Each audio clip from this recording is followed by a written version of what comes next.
is an ABC color presentation.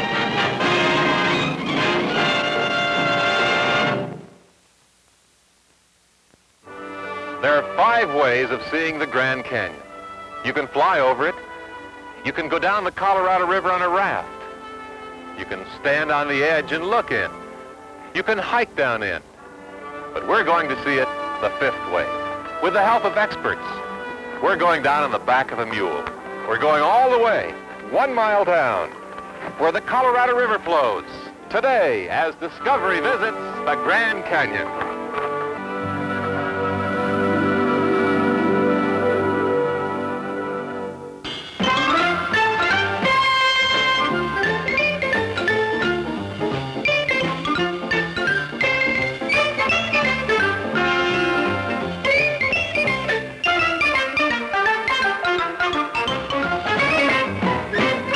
Discovery 68, the award-winning program for young people, with Bill Owen.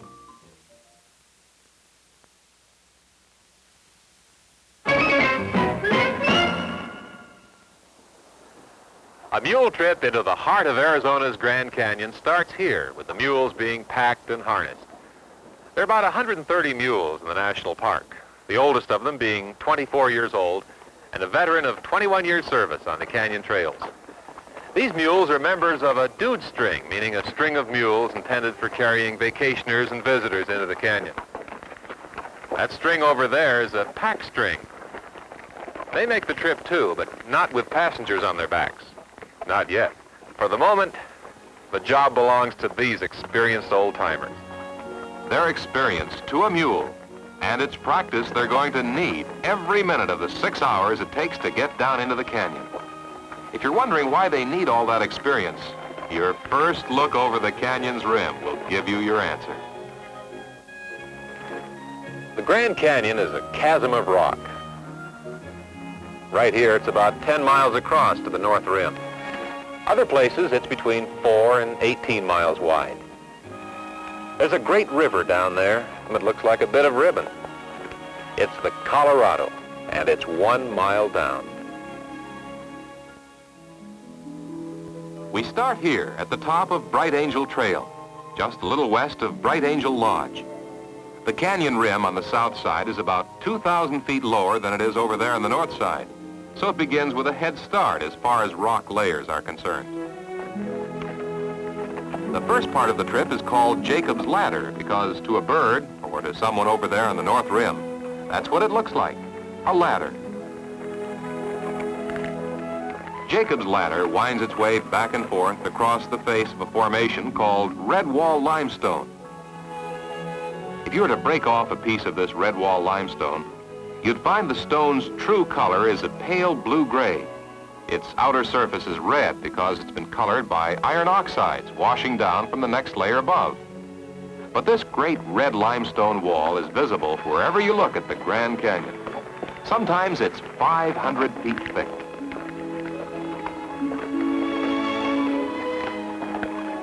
Bright Angel Trail is probably the oldest trail in all of the park. The bighorn sheep knew it, and the Indians knew it before the white man ever so much as dreamed of a canyon this vast.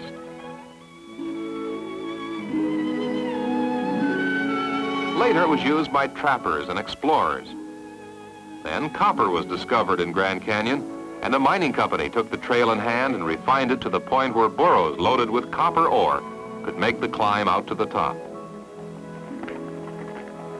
The canyon's mules are called long-eared taxis, but they have a reputation for safety that would make any big city cab driver hang his head in shame.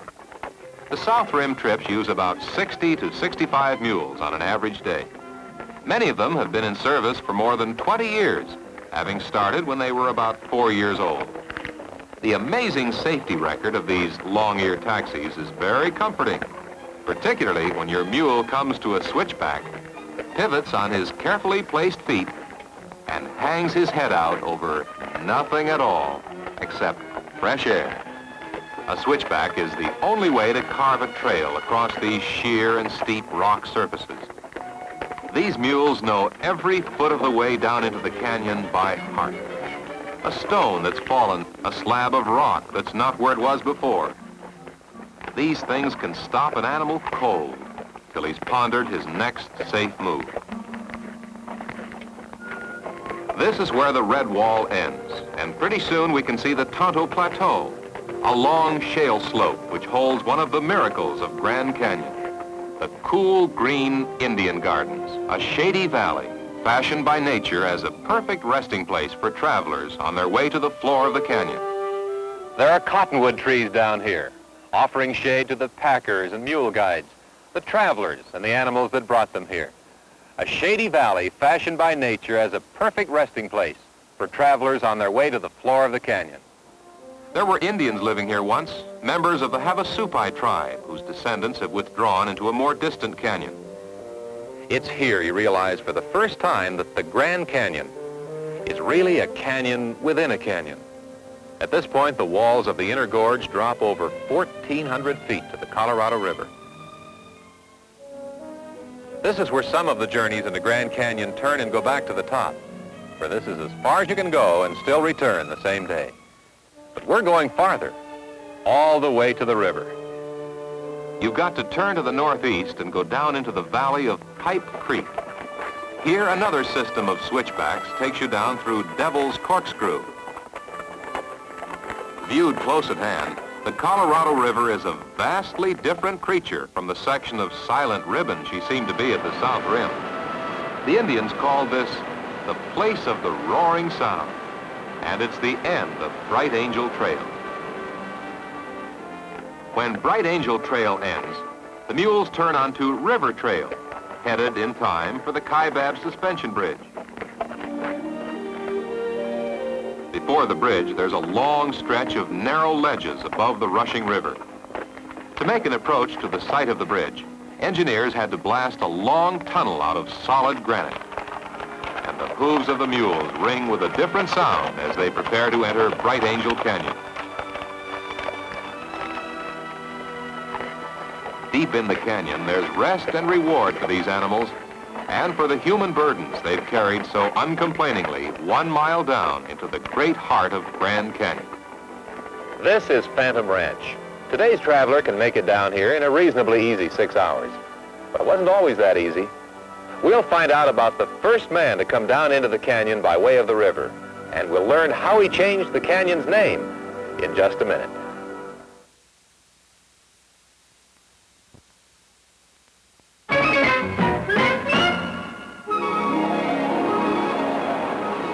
The original cutting of these canyons was done by the rivers in the region, the Wallapai and the Colorado and their tributaries. Rivers are willing stonemasons, and the wilder among them, like the roaring Colorado, are astonishingly effective.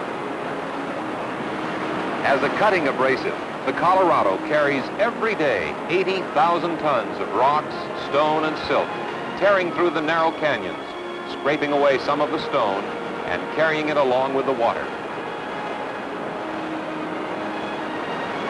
The Colorado River has a violent and unpredictable nature. It wasn't until the year 1869 that the first known successful boat trip was made down its length.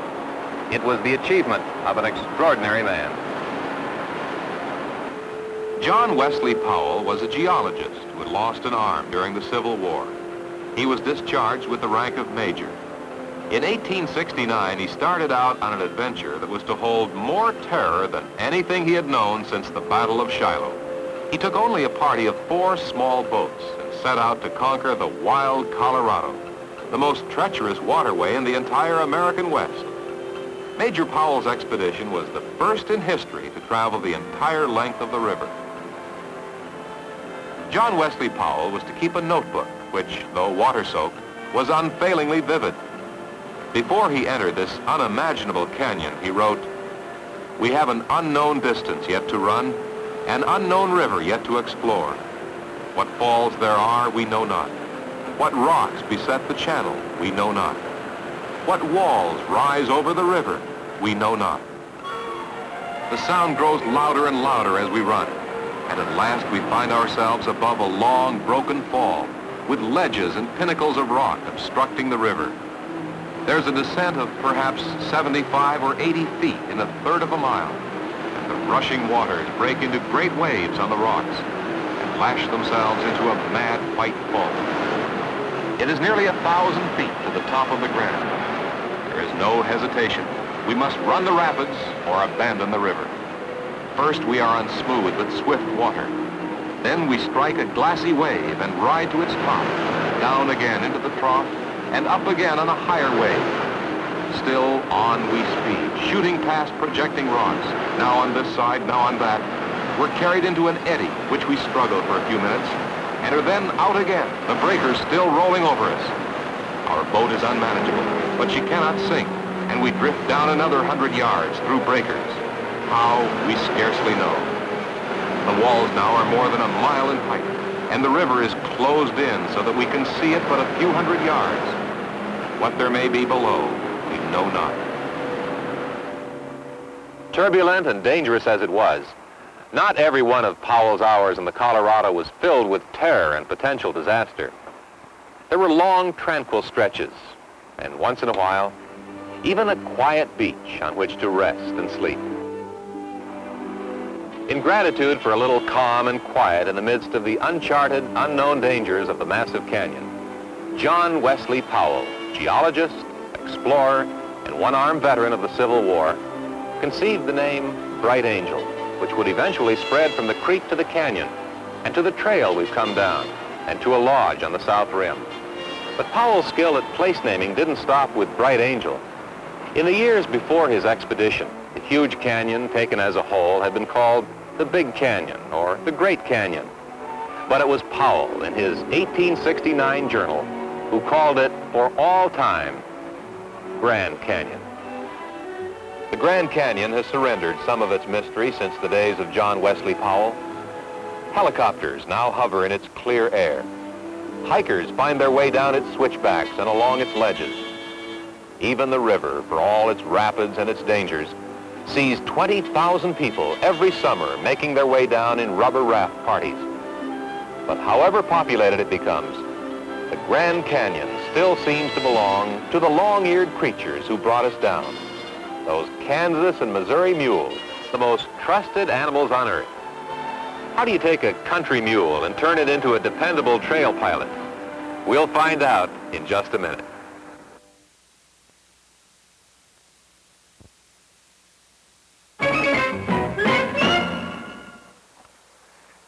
These are the mules of the Dude String, the animals that brought us down Bright Angel Trail, into the inner gorge, along the river, and safely into Phantom Ranch.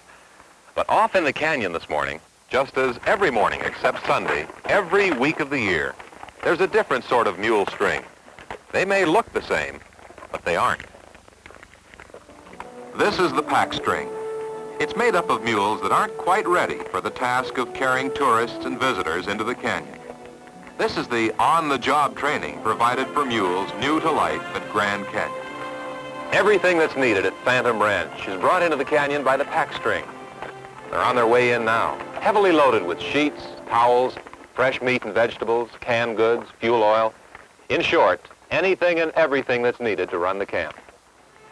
They stay an hour and then turn around and make the long trudge out again. A soda pop bottle that comes down full goes out empty.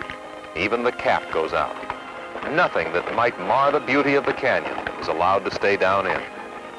It's a tedious 14-mile round trip, but it's the training course which turned raw mule recruits into seasoned trail veterans, ready to take care of even the most inexperienced tourist. But the job of mule training doesn't start with the pack string. First, there's the task of establishing a relationship between man and mule. Around Grand Canyon, there's nobody more experienced with mules than trail foreman Jay Goza. Well, this bunch comes from Dodge City, Kansas. They're all 3- and 4-year-olds, and they'll be to train. First, you have to catch him first, like we did here. Then you kind of play it by ear after that, according to the mule. The way to prepare a mule to go down into the canyon, either the dude string or the pack string, is first you get acquainted with him, get to be friends with him, and just show him that you're not going to hurt him. Get him to where he'll trust you.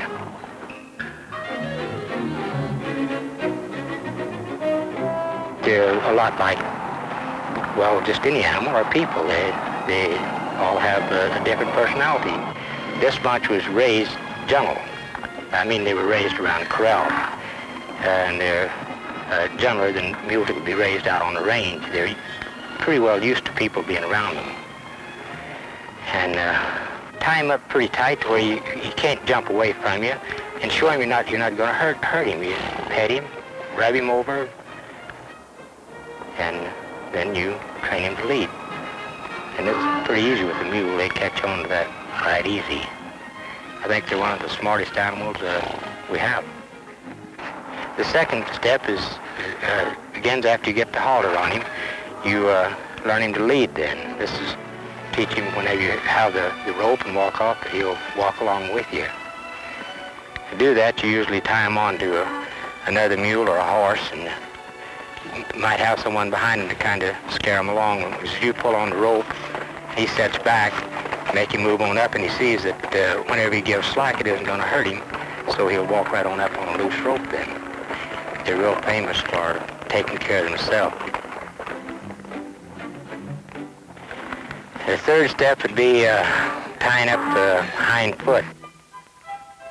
And you do this, you kind of play this by ear. If you think he's a kicker, you tie up the hind foot like that to where he can't kick you as you move around behind him and everything. Get him used to being in behind him. Then that's when you get acquainted with the back end of him then.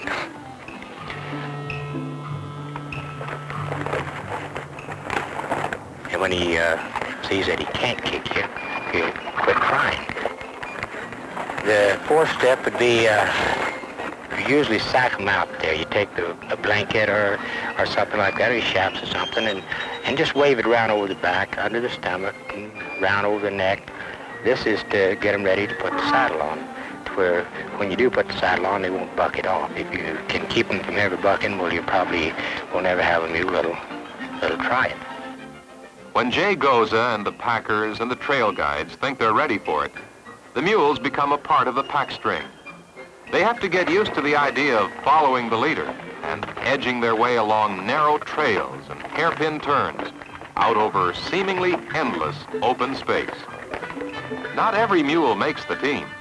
Sometimes during his apprenticeship, a mule displays a skittishness that the trainers can't get rid of, or a tendency to stumble, or a nasty disposition, or other forms of unreliability, any one of which can cause him to spend the rest of his days on the farm.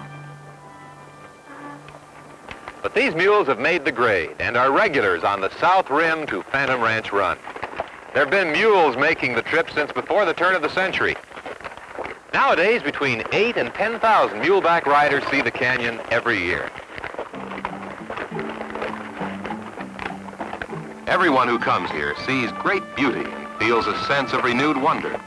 But there's even more to be gained if you know what to look for and where to look. The Grand Canyon's North Rim is a little like a continent stood on end. A journey up the North Rim is the equivalent of a journey from South Sonora, Mexico to North Central Canada in terms of the animals and plants which flourish in those areas. North America has been divided into 7 major zones according to latitude, ranging from tropical to Arctic. 5 of those 7 zones are represented on the north side of the canyon, 3 on the south side. The plants and animals found in one zone are very different from the plants and animals found in the neighboring zones. This is the lower Sonoran zone, the next zone north of tropical. It has the climate of southern Mexico. This is the climate of the river level in Grand Canyon. This chuckwalla lizard is typical of the animals that live in the lower Sonoran zone. The plants which share his world are yucca, agave, and cactus. There are desert spiny lizards and some rattlesnakes. Partway up the trail to the rim, we enter the upper Sonoran zone. The climate, the animal life, the vegetation, all are different. This zone is characterized by the appearance of the pinyon tree and the juniper. The next zone is the transition zone, the home of the ponderosa pine forests and birds like the mountain chickadee. Because it's 2,000 feet higher than the south rim, the north rim has two more life zones represented and boasts a form of plant life unknown on the other side. The famous blue spruce forests of the north rim are not represented on the south rim. The north rim extends into the Canadian zone and the still cooler Hudsonian zone. Both of these zones are beyond the reach of the south rim, which ends at 7,000 feet above sea level. The Grand Canyon is a wonder and a barrier. The deep canyon and the contrasting climatic zones have kept two near relations in the animal kingdom completely apart. This is the white-tailed black kaibab squirrel of the North Rim. He's found in abundance on the North Rim, and he isn't found at all in the South. Instead, there's his gray-bodied, gray-tailed, white-bellied cousin, the Abert's squirrel. Either of these squirrels could technically make the trip from one rim to the other. Why don't they? Because on the way down, they'd pass out of the transition zone where the ponderosa pines grow.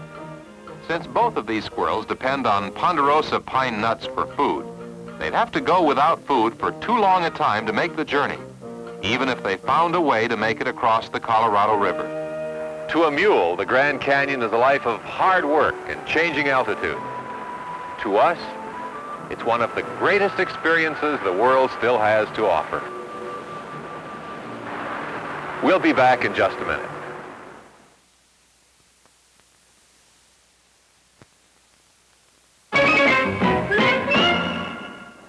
We hope you've enjoyed today's visit to the Grand Canyon. If you'd like to know more about the Southwest, ask your librarian for any of these books. Blighty of the Grand Canyon by Marguerite Henry and Wild Animals of the Southwest by George Corey Franklin. Be with us next week as Discovery continues to discover America. Bye-bye. The Discovery Unit's transportation and promotional consideration provided by United Airlines.